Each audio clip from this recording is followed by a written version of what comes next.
আসসালামু আলাইকুম রহমতুল্লাহ। প্রাইমারি শিক্ষক নিয়োগ 2019 সালের প্রথম পর্যায়ের একটি পূর্ণাঙ্গ ম্যাথ সমাধান নিয়ে আজকে হাজির হয়েছি। 2020 সালে আবার প্রাইমারি নিয়োগ সার্কুলার হয়েছে। এখানে প্রায় 37,000 শিক্ষক নেওয়া হবে। শিক্ষক বা শিক্ষিকা সব মিলে 37,000 নেওয়া হবে। তাহলে ম্যাথ সবার কাছে একটু কঠিন মনে হয়, যারা ম্যাথ সাবজেক্ট বাদ দিয়ে যাদের অন্যান্য সাবজেক্ট। আমি চাচ্ছি তাদের জন্য, যাদের ম্যাথ ভীতি আছে, আমি চাইব প্রাইমারি পরীক্ষায় যে ম্যাথগুলো থাকে সেগুলোর একটি সহজ ব্যাখ্যা এবং সেটার একটি শর্টকাট পদ্ধতি আমি আজকে অ্যাপ্লাই করব। আশা করি এগুলো যদি প্র্যাকটিস করা হয় এবং প্রাইমারি সিলেবাসটা সম্পর্কে যদি জানা হয় কি কি ম্যাথ থাকে, তাহলে আমি বলবো এখানে 20-এর মধ্যে 20 পাওয়া খুবই সহজ। তাহলে কথা না বাড়িয়ে আমি আজকে শুরু করছি যে প্রথম পর্যায়ে 2019 সালে নিয়োগ পরীক্ষার প্রথম পর্যায়ে সমাধান করব। আমি সেগুলো বিস্তারিত সমাধান করব এবং শর্টকাট পদ্ধতিতে দুটি আলোচনা করব। আপনাদের যেটা সহজ মনে হবে যে এটা এই পদ্ধতিটা অ্যাপ্লাই করলে আমি এই অঙ্কগুলো পারবো, আপনারা সেটাই করবেন। শুরুতে 1 নম্বর, যদি তেলের মূল্য 25% বৃদ্ধি পায় তবে তেলের ব্যবহার শতকরা কত কমালে তেল বাবদ ব্যয় বৃদ্ধি পাবে না। এখানে বলা হচ্ছে যে শতকরা কত মূল্য বৃদ্ধি। আমরা এখানে দুইটা পদ্ধতি অ্যাপ্লাই করব, বৃদ্ধি পেলে কি হবে এবং হ্রাস পেলে কি হবে। এখানে আমরা যদি অঙ্কটি সমাধান করতে চাই তাহলে আমরা করব এইভাবে। আমাদের তেল বাবদ ব্যয় বৃদ্ধি পাবে না, এটা আমরা কিভাবে করব? এটাকে আমরা শর্টকাটে এভাবে করতে পারি, 25 ডিভাইডেড আমরা লিখতে পারি 100 যোগ 25 ইনটু 100%। এটা করলে আমাদের উত্তর হয়ে যাবে। এখানে আসবে 25 আর এখানে 125 ইনটু 100। তাহলে এখানে আমাদের 25 5 125 5 করি 100, আমাদের উত্তর হবে 20%। অর্থাৎ আমাদের শতকরা খরচ কমাতে হবে 20%। অর্থাৎ যখন আমরা মূল্য বৃদ্ধি পাই তখন আমরা কি করি, আমাদের যে দৈনন্দিন প্রয়োজন সেটা আমরা কি করি, একটু করে কমাই দিই। তাহলে এটি হচ্ছে 20% কমাতে হবে। তেল বাবদ খরচ ব্যয় বৃদ্ধি পাবে না, তেলের ব্যবহার শতকরা কত কমাতে হবে, 20%। এখন এটা ইচ্ছে করলে আমরা এইভাবে করতে পারি, তেলের মূল্য বৃদ্ধি পায় তাহলে 25% বৃদ্ধি পেলে আমাদের মূল্য কত হবে, 125। আমরা এইভাবে বিস্তারিত করতে পারি। তাহলে 125 টাকায় বৃদ্ধি পায় 25, 1 টাকায় বৃদ্ধি পায় 25 ডিভাইডেড 125। তাহলে শতকরা কত হবে, শতকরা হবে 100 গুণন 25 ডিভাইডেড 125। আসলে এটা হচ্ছে সেম। এইভাবে আমরা বিস্তারিত করে অঙ্কটিকে করতে পারি। হ্যাঁ, এখন আমার প্রশ্ন, যদি এখানে আমাদের কি থাকতো, এখানে যদি আমাদের থাকতো 20% হ্রাস, 20% কি 20% যদি আমাদের হ্রাস থাকে তাহলে আমাদের তেলের ব্যবহার শতকরা কত বৃদ্ধি করতে হবে।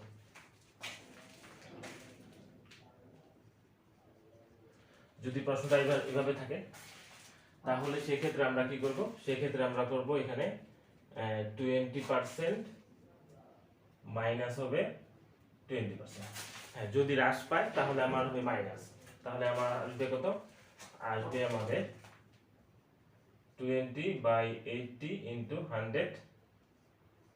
তাহলে 20 4 80, 4 25 100, অর্থাৎ আমাদের আসবে 25%। তাহলে 25% বৃদ্ধি করলে আমাদের তেল বাবদ খরচ বৃদ্ধি পাবে না। অর্থাৎ অঙ্কটি খুব সহজ। এরপরে আমরা 2 নম্বর অঙ্কটি আলোচনা করছি। 2 নম্বরে দেওয়া আছে x + y হচ্ছে 17, xy হচ্ছে 60 হলে x - y এর মান কত। এটা অত্যন্ত সহজ। আমরা যে বীজগণিতের মান নির্ণয়ের যে সূত্রগুলো সেগুলো অ্যাপ্লাই করতে হবে। তাহলে আমরা এরকম একটা সূত্র জানি যে a - b whole square equal to a + b whole square minus 4ab। অর্থাৎ আমরা একটি সূত্র জানি a মাইনাস b অনুসিদ্ধান্ত সূত্র, যে a plus b whole square minus 4ab, এই সূত্রটা এখানে অ্যাপ্লাই করতে হবে। আর এই সূত্রটা যদি আমরা অ্যাপ্লাই করি তাহলে x প্লাস y এর মান কত দেওয়া আছে 17 স্কয়ার 4 ইনটু 60। হ্যাঁ, আমরা যদি 17 17 গুণ করি, 17 17 গুণ করলে হবে আমার 17 17 গুণ করলে হবে 7 7 49, 7 থেকে 7, 7 4 11, 1 7 7, 1 1 1, অর্থাৎ 1 8 9 না 2 289, 289 থেকে 4 0 0 4 6 24,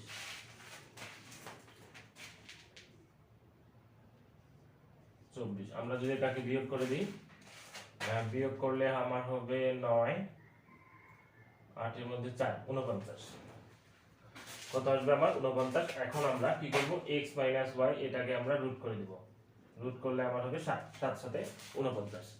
এটি হলো সহজ সমাধান। এরপরে আমরা আলোচনা করব 3 নাম্বার অঙ্ক নিয়ে। 3 নম্বরে বলছে x minus y whole square equal to 12, x y equal to 1 হলে x square plus y square এর মান কত। এটা অনুসিদ্ধান্ত সূত্র। এই সূত্রটা হচ্ছে a square plus b square equal to হচ্ছে a plus b whole square minus 2ab। আর একটা সূত্র আছে a minus b whole square plus 2ab। তাহলে এই দুইটা হলো একই সূত্র, a square plus b square. এখানে দেখা যাচ্ছে এটাও a square plus b square সূত্র, a plus b whole square minus 2ab, a square plus b square সূত্র a minus b whole square plus 2ab। তাহলে এইখানে আমরা কোন সূত্রটিকে অ্যাপ্লাই করব? হ্যাঁ, এখানে আমাদের ডিপেন্ড করবে, এখানে আমার কার মান দেওয়া আছে, আমার মান দেওয়া আছে a minus b, a minus b whole square. তাহলে এই সূত্রটিকে আমরা অ্যাপ্লাই করব। তাহলে সূত্রটি কি হবে, x square plus y square সমান সমান x minus y whole square plus 2xy।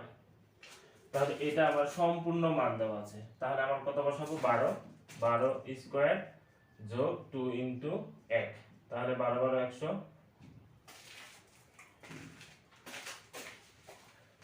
তাহলে এটা সম্পূর্ণ মান দেওয়া আছে 12 যোগ 2 ইনটু 1, তাহলে আমার হবে এখানে 12 যোগ 2 অর্থাৎ 14 উত্তর। এটাই হলো আমাদের সমাধান। এরপরে আমরা চলে যাচ্ছি 4 নম্বর প্রশ্নের সমাধানে। 4 নম্বরে আমার দেওয়া আছে তিনটি সংখ্যার গড় 6 এবং ওই তিনটি সংখ্যা সহ মোট 4টি সংখ্যার গড় হচ্ছে 8। চতুর্থ সংখ্যাটি কত? এখানে আমরা সহজ পদ্ধতিতে অ্যাপ্লাই করতে পারি, যে আমাদের কি বলছে চতুর্থ সংখ্যাটি। আমরা এইভাবে করতে পারি যে চতুর্থ সংখ্যা সমান সমান প্রথম তিনটির গড়,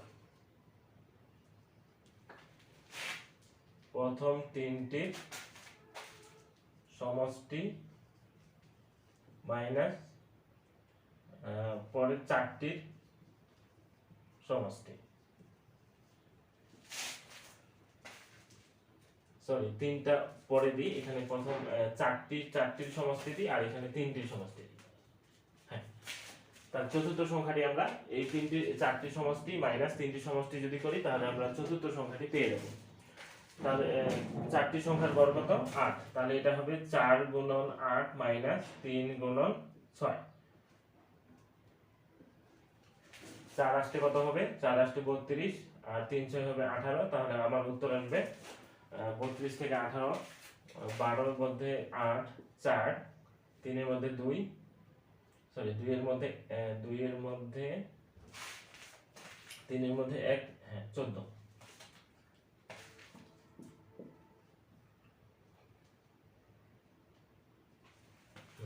তাহলে আমার উত্তর আসবে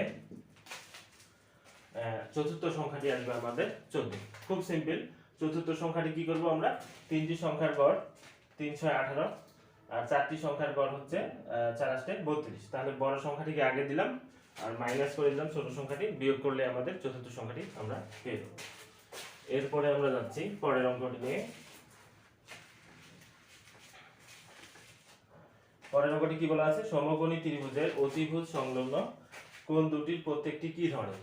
আমরা জানি এটা যদি আমাদের সমকোণী একটি ত্রিভুজ হয়, এইটা হলো আমাদের 90 ডিগ্রি সমকোণ। তাহলে এখানে এ, এটা যদি বি হয়, এটা যদি সি হয়, তাহলে আমরা জানি একটা ত্রিভুজের তিন কোণের সমষ্টি হবে কত? 180। তিন কোণের সমষ্টি 180। তাহলে একটা যদি 90 হয়, তাহলে বাকি দুটো মিলে কত হবে? এ এবং বি মিলে হবে 90, এ যোগ বি মিলে হবে আমাদের এ যোগ সি মিলে হবে আমাদের 90 ডিগ্রি, আর এখানে বি হলো একাই 90 ডিগ্রি। তাহলে এই যে এই কোণটা আর এই কোণটাকে আমরা বলবো সূক্ষ্মকোণ। কারণ সূক্ষ্মকোণ হলো কত ডিগ্রি? সূক্ষ্মকোণ হলো আমাদের যে সূক্ষ্মকোণের মানটা হবে আমাদের 0 ডিগ্রি থেকে বড়, 90 ডিগ্রি থেকে ছোট। এটাই হলো আমাদের সূক্ষ্মকোণের রেঞ্জ। কারণ সূক্ষ্মকোণ কাকে বলবো? যে কোণের মান হচ্ছে 0 ডিগ্রি থেকে বড় এবং 90 ডিগ্রি থেকে ছোট। তাহলে একটা কোণ 90 ডিগ্রি হয়ে গেছে, তাহলে এখানে দুইটা কোণ আছে, দুইটা মিলে হবে 90। তাহলে দুইটা মিলে যদি 90 হয়, তাহলে কি? এটা আমরা বলবো সূক্ষ্মকোণ। এরপরে আমরা যাচ্ছি 6 নাম্বার প্রশ্নে। 6 নাম্বার প্রশ্ন অনেক সহজ। a - 1/a = 3 হলে a² + 1/a² এর মান কত? খুবই ইজি। a² + 1/a², সূত্র হচ্ছে আমার a মাইনাসের সূত্র পড়বে, তাহলে a - b whole square plus হচ্ছে 2ab, মান দেওয়া আছে কত? 3। তাহলে এটা হবে 3² + 2, 9 + 2 অর্থাৎ 11 উত্তর। খুবই সহজ, অনুসিদ্ধান্ত সূত্র প্রয়োগ করে এটা করতে হবে। এরপরে আমরা যাচ্ছি 7 নাম্বার অঙ্কে। এখানে বলছে দুটি ক্রমিক সংখ্যার বর্গের অন্তর 37। ক্রমিক সংখ্যা হচ্ছে 1, 2, 3, 4, 5, এইভাবে সংখ্যাগুলো চলতে থাকবে। ক্রমিক সংখ্যা, দুটি ক্রমিক সংখ্যার বর্গের অন্তর 37। সংখ্যা দুটি কত? তাহলে বর্গের অন্তর আমরা এটাকে ধরে নিলাম, প্রথম সংখ্যাটা x, তারপরটা কি হবে? x + 1, তারপরটা কি হবে? x + 2, x + 3। তাহলে এইগুলো হলো আসলে ক্রমিক সংখ্যা আমরা যদি ধরে নিই। তাহলে এখানে আমরা দুটি বলছে, তাহলে এই প্রথম দুটি আমরা ধরে নিলাম x + 1 একটা, আর একটা কত? x। দুটি ক্রমিক সংখ্যার বর্গের অন্তর, তাহলে এই দুটাকে আমরা কি করব? বর্গ করব। অন্তর মানে বিয়োগফল, বর্গের অন্তর কত? 37। তাহলে এখান থেকে আমরা যদি ক্যালকুলেশন করি, এটা হবে x² + 2x + 1 - x² = 37। তাহলে আমরা এটাকে যদি কেটে দিই, তাহলে আমার হবে কত? 2x। এক নম্বর অঙ্কটি সমাধান করছি। 8 নম্বর অঙ্কটি দেওয়া আছে, কোন একটি স্কুলের শিক্ষক শিক্ষিকাদের মধ্যে 3-এর 2 অংশ হচ্ছে মহিলা, আর পুরুষ শিক্ষকদের 12 জন অবিবাহিত এবং 5-এর 3 অংশ হচ্ছে বিবাহিত। তাহলে ওই স্কুলের শিক্ষক শিক্ষিকার সংখ্যা কত? এই অঙ্কটি অত্যন্ত মজার। তাহলে আমরা এটাকে এইভাবে সলিউশন করব। ধরি মোট শিক্ষক হচ্ছে আমাদের, টোটাল শিক্ষক টিচার হচ্ছে আমাদের কত? x জন। টোটাল কজন ধরি যে মোট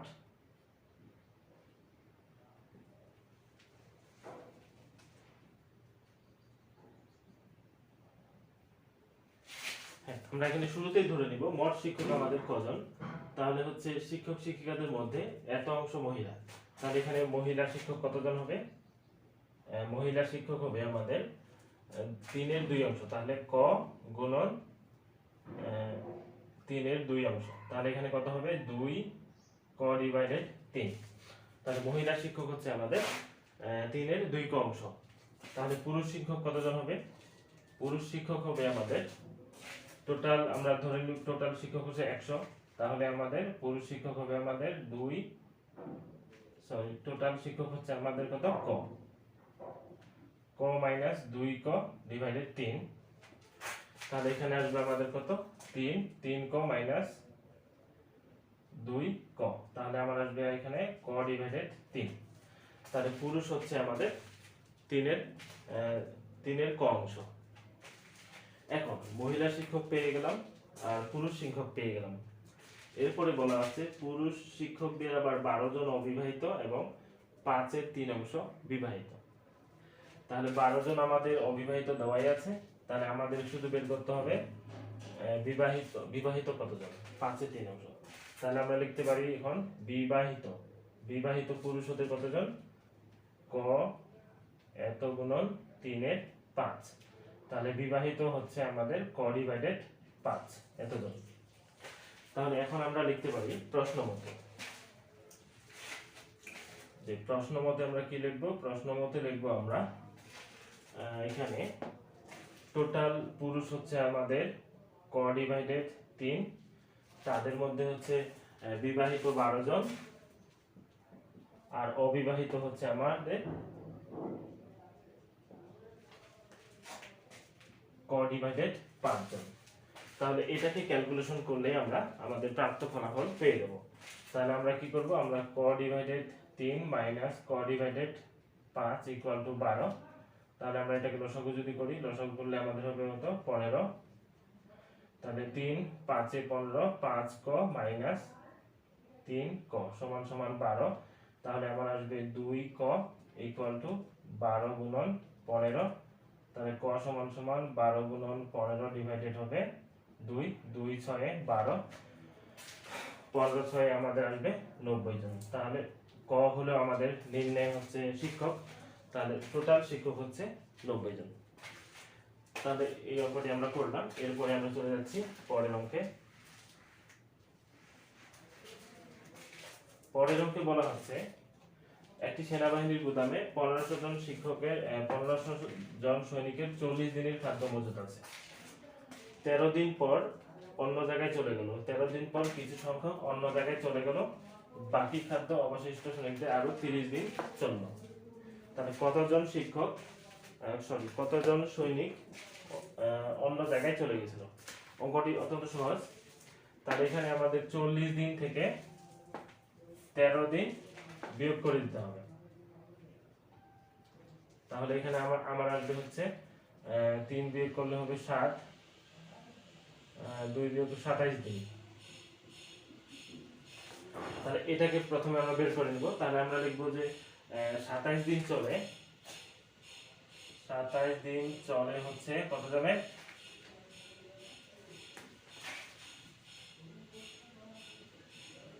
1500 জন সৈনিকের। তাহলে অতএব একদিন চলবে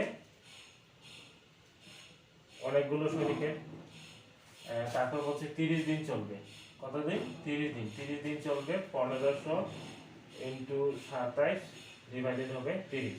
0 3 5 এ 15 0, অর্থাৎ আমার আসবে কত?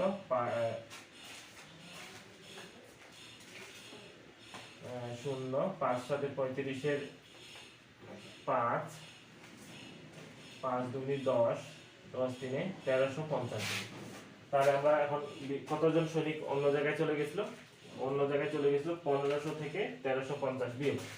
তাহলে আমরা কি করব? 1500 থেকে 1350 বিয়োগ করলে আমার আসবে 0 5 150 জন। তাহলে এটাই হলো আমাদের প্রাপ্ত ফলাফল।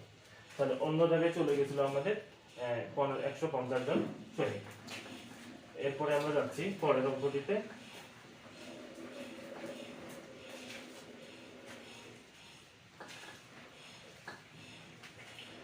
পরের অঙ্কে বলা হচ্ছে একটি আয়তক্ষেত্রের ক্ষেত্রের দৈর্ঘ্য ও প্রস্থের অনুপাত 3:1।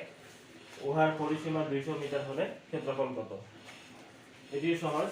একটি আয়তাকার ক্ষেত্র, এই আয়তাকার ক্ষেত্রের দৈর্ঘ্য দেওয়া আছে।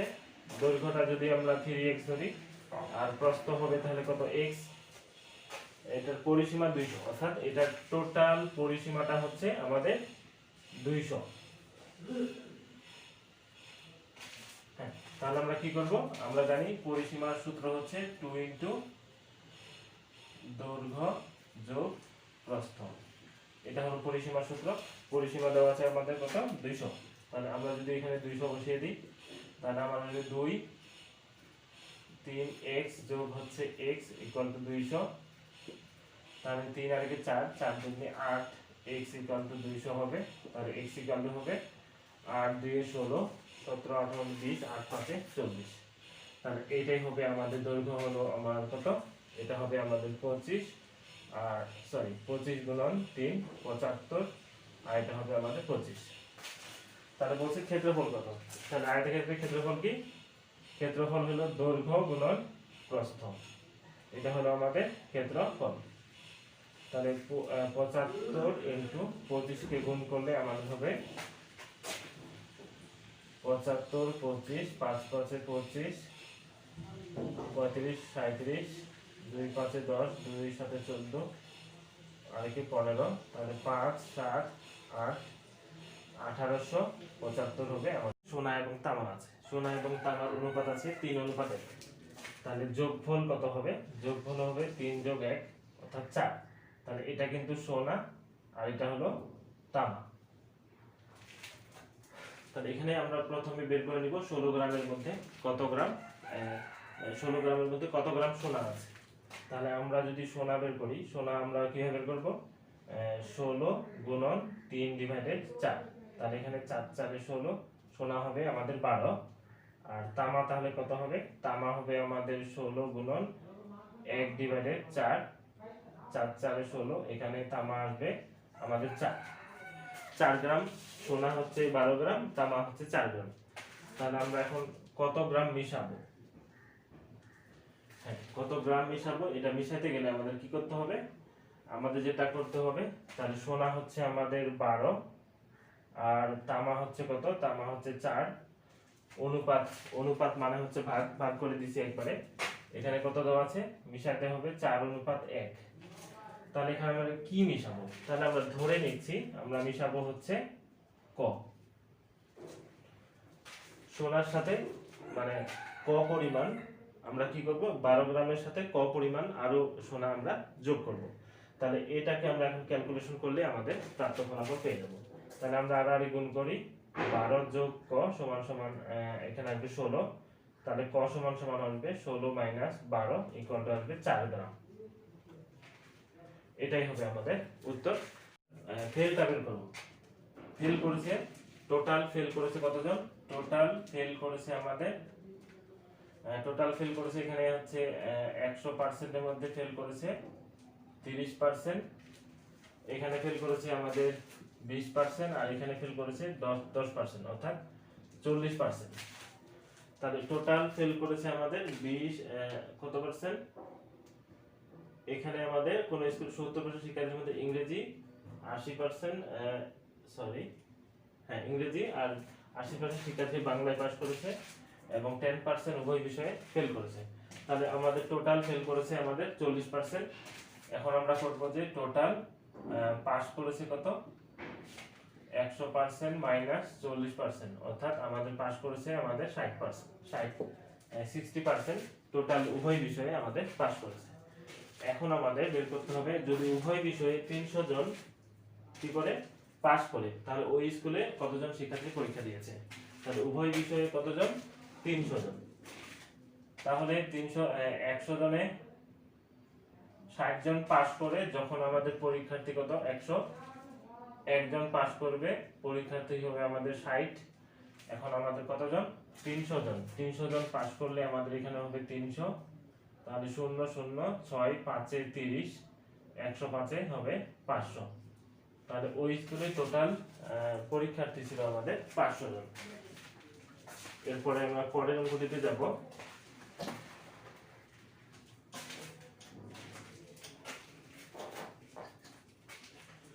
পরের অঙ্কটি বলছে অত্যন্ত সহজ। একটি চৌবাচ্চায় দুটি নল সংযুক্ত আছে।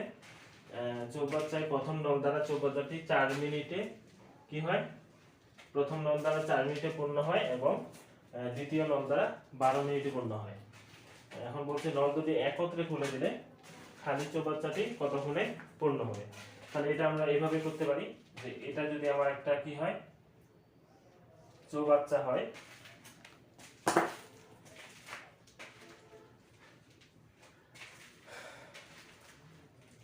এটা আমার একটা চৌবাচ্চা যদি হয়, তাহলে এখানে দুটি নল আছে। মনে করি আমরা এখানে একটা নল আর এইখানে হচ্ছে একটা নল। এখানে দুটি নল, প্রথম নল দ্বারা চৌবাচ্চাটি 4 মিনিটে পূর্ণ হয়। এইটা দ্বারা কত হয়? 4 মিনিটে পূর্ণ হয় দিলাম, 4 মিনিটে পূর্ণ হবে। আবার দ্বিতীয় নল দ্বারা 12 মিনিটে পূর্ণ হবে, 12 মিনিটে পূর্ণ হবে। তাহলে 4 মিনিটে যদি এটা পূর্ণ হতে যদি 4 মিনিট লাগে, তাহলে 1 মিনিটে কত পূর্ণ হবে? 1 মিনিটে মিনিমাম হচ্ছে এত অংশ পূর্ণ হবে। আবার এটা 12 মিনিটে লাগে, তাহলে 12 মিনিটে আরো কম পূর্ণ হবে। তাহলে এটা 1 মিনিটে পূর্ণ হবে 1/4, আর এটা দিয়ে এই নল দিয়ে 1 মিনিটে পূর্ণ হবে 1/12 অংশ। তাহলে এখানে বলা হচ্ছে যে দুটাই যদি আমরা একসাথে খুলে দিই তাহলে কত সময়ে পূর্ণ হবে? তাহলে দুটা একসঙ্গে খুলে দিলে মানে কি যোগ। তাহলে আমরা এটাকে লসাগু করব 12, 4 3 12 আর 12 1, তাহলে এটা হবে 4/12। আমাদের উত্তর হবে 1/3, অর্থাৎ আমাদের উত্তর হবে 3। তাহলে এখন আমরা বলবো এত অংশ পূর্ণ হবে 1 মিনিটে, এক অংশ পূর্ণ হবে 1 গুণন 3/1, অর্থাৎ 3 মিনিটে পূর্ণ হবে। এটাই হবে আমাদের উত্তর। এরপরে আমরা যাচ্ছি পরের অঙ্কটিতে। পরের অঙ্কটি বলা আছে একটি র্যান্ডমলি আমাদের কিছু মান দেওয়া আছে, এর মধ্যক বের করতে হবে। তাহলে মধ্যক বের করতে গেলে আমাদের কি করতে হবে? এই সংখ্যাগুলোকে টোটাল যোগ করে জয়টা সংখ্যা আছে তত দিয়ে আমাদের ভাগ করতে হবে। তাহলে এগুলো যোগ করলে অনেক বড় সংখ্যা হবে। আমরা যদি সংখ্যাগুলোকে সাজিয়ে দিয়ে আমরা যদি ছোট থেকে বড় সাজাই, তাহলে প্রথমে আসবে আমাদের 5, আমরা যোগ করব না, অন্য একটি পদ্ধতিতে করব। 5 এর পরে আছে 8, 8 এর পরে আছে 9, 9 এর পরে আছে 11, 11 এর পরে আছে আমাদের 12, 12 এর পরে আছে আমাদের 15, 15 এর পরে আছে আমাদের কত 17, 21, 23, 17, 20 আছে, 21 আছে, 23 আছে, সর্বশেষ আছে আমাদের 25। তাহলে এখানে কয়টি সংখ্যা আছে? 1 2 3 4 5 6 7 8 9 10 11। তাহলে এটার মধ্যক যদি আমরা বের করি খুবই ইজি। এই পাশে আমরা যেহেতু বেজোড় সংখ্যক আছে 1 2 3 4 5, আর এই পাশে আছে কি 1 2 3 4 5। এই পাশে যদি বেজোড় সংখ্যক অঙ্ক থাকে তাহলে আমরা কি করব? উভয় পাশে সমান সংখ্যক বাদ দিব, বাদ দিলে যে মধ্যে যে সংখ্যাটা থাকবে সেটাই হবে আমাদের মধ্যক। তাহলে এরপর আমরা শুরু করছি 16 নম্বর অঙ্কটি। একটি বর্গাকার বাগানের ক্ষেত্রফল দেয়া আছে 2025 বর্গমিটার, এর চারদিকে বেড়া আছে, বেড়ার মোট দৈর্ঘ্য কত? অনেক ইজি। বর্গাকার আমরা বুঝবো যে বাগানটি হচ্ছে বর্গাকার। তাহলে বর্গাকার হলে প্রত্যেক বাহু কি হবে? সমান। এটা হলো 4টি বাহু আমাদের এ। এখানে বলছে ক্ষেত্রফল। তাহলে আমরা জানি বর্গের ক্ষেত্রফল কি? বর্গের ক্ষেত্রফল হচ্ছে আমার a স্কয়ার। তাহলে আমাদের দেওয়া আছে আমাদের এখানে যে a স্কয়ার সমান সমান দেওয়া আছে 2025। তাহলে a কত হবে? a হবে আমাদের 2025 কে আমাদের বর্গমূল করতে হবে। বর্গমূল কিভাবে করে? বর্গমূল করে হচ্ছে 2025। তাহলে শুরুতেই আমরা জোড়ায় জোড়ায় ভাগ করে নিব। তাহলে এটাকে আমরা এখানে যে সংখ্যাটা বসাবো তার বর্গ সংখ্যা এখানে বসাবো। তাহলে 4 বসালে 4 4 16, 16 হলে কত নামবে? 20, 4, তারপরে নামবে 25। হ্যাঁ, নিচে জোড়াটা একবারই নামবে। এরপর আমরা কি করব? এটাকে ডাবল করে দিব, 2 দ্বারা গুণ করলে হবে আমাদের 8। তাহলে এখানে এমন একটি সংখ্যা বসাবো, সেই সংখ্যাটা এখানে বসাবো যেন আমাদের গুণফলটা এটা হয়, বা কাছাকাছি হয়, বা ছোট হয়, বা সমানও হতে পারে একবারে। তাহলে আমরা কি করব? এখানে যদি আমরা 5 নিই, 5 5 এ হবে 25 এর 5 আর 2 5 8 40, 2 এ 42। তাহলে এই যে বর্গমূল সংখ্যা হয়ে গেল আমাদের 45। তাহলে এটা এর মান হচ্ছে আমাদের 45। তাহলে এর মানটা আমরা বের করলাম। এরপর আমরা কি করব? চারিদিকে বেড়ার দৈর্ঘ্য কত? তাহলে আমরা জানি বেড়ার দৈর্ঘ্য হচ্ছে কি? তাহলে এর পরিসীমাটা কত? 4a। তাহলে আমরা 4 * 45 দ্বারা গুণ করলে আমাদের 4 5 এ 20 0, 4 5 এ 20, 4 4 এ 16, 18, অর্থাৎ 180 মিটার। তাহলে এটাই হলো আমাদের পরিসীমা, এই বর্গের পরিসীমা। এরপর আমরা পরের অঙ্কটিতে যাচ্ছি। পরের অঙ্কটি কি বলা আছে? পরের অঙ্কটি বলা আছে আমাদের এক ব্যক্তি জুলাই মাসের তার যে বেতন তার বাকি 11 মাসের আয়ের সমান। জুলাই মাসে তিনি যত টাকা আয় করেন তাহলে বাকি 11 মাসে মানে ওই তত টাকায় ইনকাম করে, অর্থাৎ এক মাসের আয় সমান সমান 11 মাসের আয়। তারপরে বলছে এখানে তার জুলাই মাসের আয় সারা বছরের আয়ের কত অংশ। তাহলে অনেক সিম্পল। তাহলে তার মনে করি এক মাসের আয় যদি তার হয় এক্স টাকা, ধরে নিলাম এক মাসের আয় হচ্ছে তার এক্স টাকা, তাহলে তার বাকি 11 মাসের এক মাসের আয় হচ্ছে এক্স টাকা, বাকি 11 মাসের আয় হচ্ছে তার এক্স টাকা। তাহলে আমরা যদি যোগ করি তার আয় কত হবে 2x টাকা। এখন বলা হচ্ছে তার জুলাই মাসের আয় সারা বছরের আয়ের কত অংশ। তাহলে এটা হলো তার জুলাই মাস, তাহলে জুলাই মাসের আয় কত x, আর সারা বছরের আয় কত, এটা হলো 12 মাসের আয়, 12 মাসের আয় হলো তার 2x। তাহলে এটা কেটে গেলে কি হবে, উপরে 1 নিচে 2, তাহলে এত অংশ হবে তার আয়।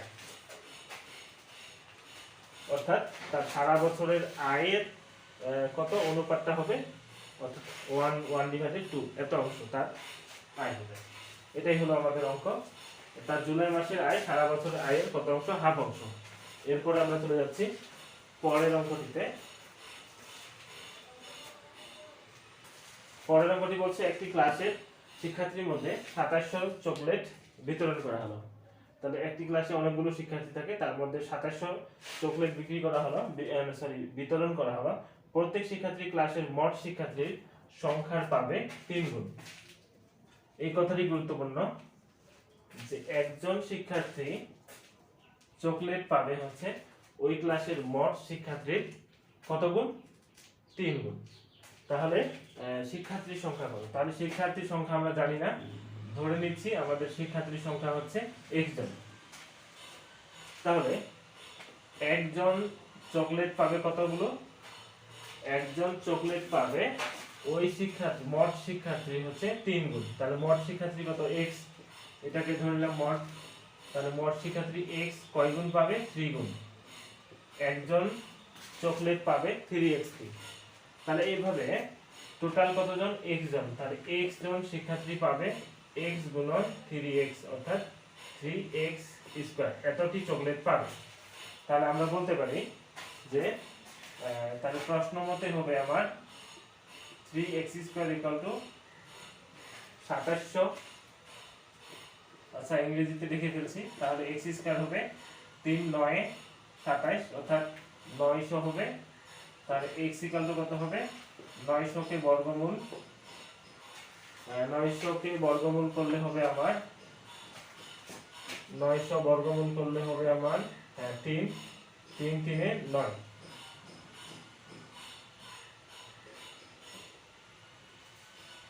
হ্যাঁ আসবে 30।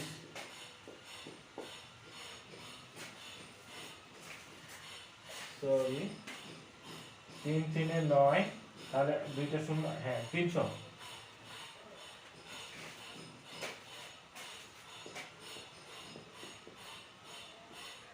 হ্যাঁ 30 x ইকুয়াল টু 30 জন। তাহলে একটি ক্লাসের শিক্ষার্থীর মধ্যে এত 2700 চকলেট বিতরণ করা হলো, তাহলে ওই শিক্ষার্থী কতজন শিক্ষার্থী আছে, আমাদের শিক্ষার্থী আসবে 30 জন। তাহলে এই ছিল অঙ্ক। এরপরে আমরা পরবর্তী অঙ্ক দিতে যাচ্ছি। পরবর্তী অঙ্কটি দুটি অঙ্ক সেম, পরের দুটি অঙ্ক হচ্ছে সেম। দুই অঙ্ক বিশিষ্ট একটি সংখ্যার অঙ্কদ্বয় স্থান বিনিময়ের ফলে 54 বৃদ্ধি পায়, অঙ্ক দুটির যোগফল 12, সংখ্যাটি কত। আর এখানে বলছে দুই অঙ্ক বিশিষ্ট কোন সংখ্যার অঙ্ক দুটির অন্তর 2, অঙ্কদ্বয় স্থান বিনিময় করলে যে সংখ্যা হয় তা প্রদত্ত সংখ্যার দ্বিগুণ অপেক্ষা 6 কম, সংখ্যাটি কত। অত্যন্ত গুরুত্বপূর্ণ এই ধরনের অঙ্ক। তাহলে শুরুতেই আমরা ধরে নিব দুই অঙ্ক বিশিষ্ট একটি সংখ্যা, অর্থাৎ একটি সংখ্যা ধরে নিব x, আর একটিকে ধরে নিব আমরা y। তাহলে অঙ্কদ্বয়, তাহলে সংখ্যাটি কত হবে, তাহলে এই ক্ষেত্রে সংখ্যাটি হবে আমার x প্লাস 10y।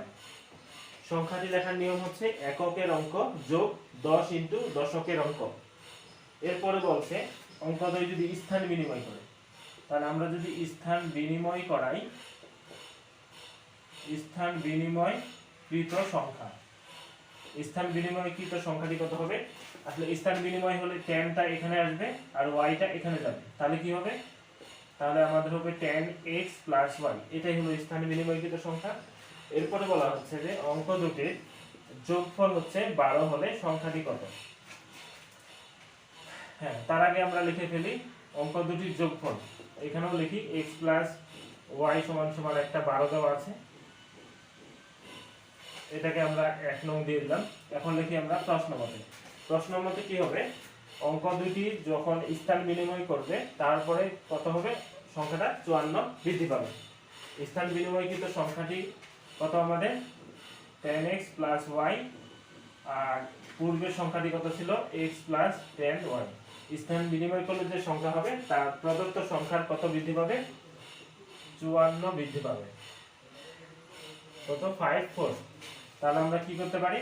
এটাকে এই পাশে বিয়োগ করে দিই, তাহলে আমাদের আসবে 9x minus 9y equal to 54। তাহলে x মাইনাস y 9 দ্বারা ভাগ করে দিলে 9 6 54।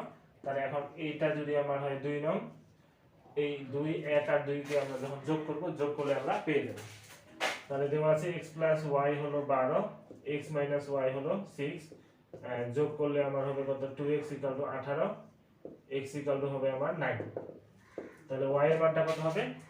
y এর মান হবে 12 মাইনাস 9, 12 মাইনাস 9 অর্থাৎ 3। তাহলে সংখ্যাটি কত হবে আমার? সংখ্যাটি হবে আমার x এর মান কত? x এর মান হচ্ছে আমার 9 যোগ 10 ইনটু y এর মান 3। তাহলে 10 3 30, অর্থাৎ সংখ্যাটি হবে আমার 39। এটাই হলো আমার উত্তর। এরপরে আমরা সর্বশেষ অঙ্কটি করব। সর্বশেষ অঙ্কটি আমরা সেম ভাবে করব। ধরি সংখ্যা দুটি হলো আমার x আর y, তাহলে সংখ্যাটি হবে x প্লাস 10y। তাহলে সংখ্যা দুটির আবার দেওয়া আছে কি? অন্তর। তাহলে এটা একটা প্রশ্ন মতে x minus y equal two 2। আর একটা প্রশ্ন মতে কি দেওয়া আছে? যে অঙ্ক দুটি স্থান বিনিময় করলে, তাহলে স্থান বিনিময় করলে সংখ্যা কত হবে? স্থান বিনিময় করলে হবে tan x প্লাস y। স্থান বিনিময় করলে যে সংখ্যা হবে তা প্রদত্ত সংখ্যার দ্বিগুণ অপেক্ষা 6 কম। তাহলে প্রশ্ন মতে স্থান বিনিময় সংখ্যা এটা tan x প্লাস y, যে সংখ্যা হবে তা প্রদত্ত সংখ্যার x প্লাস 10y, প্রদত্ত সংখ্যার দ্বিগুণ থেকে কত কম? 6 কম। তাহলে হবে -6। এটাকে ক্যালকুলেশন করলে আমাদের অঙ্কটি হয়ে যাবে।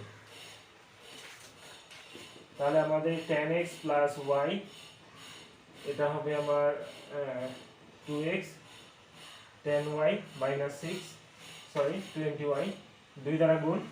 তাহলে আমার tan x plus y minus 2x minus 20y equal to -6। তাহলে এখান থেকে আমরা বিয়োগ করলে হবে আমার 8x minus 19y equal to -6। এখান থেকে আমরা x এর মানটা বসিয়ে দিই।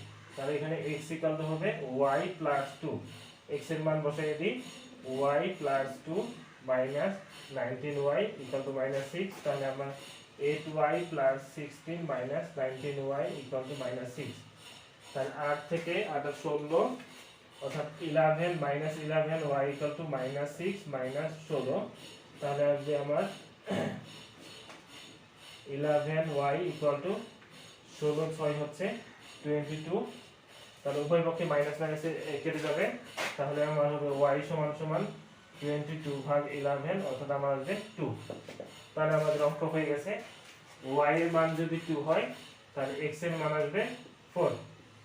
তাহলে x এবং y এর মানটা আমরা বসিয়ে দেব। তাহলে হচ্ছে আমার x এর মান হচ্ছে 4 যোগ 10 ইনটু 2, 10 দুগুণে কত? 20, 20 4 24। এটাই হলো আমাদের প্রাপ্ত ফলাফল।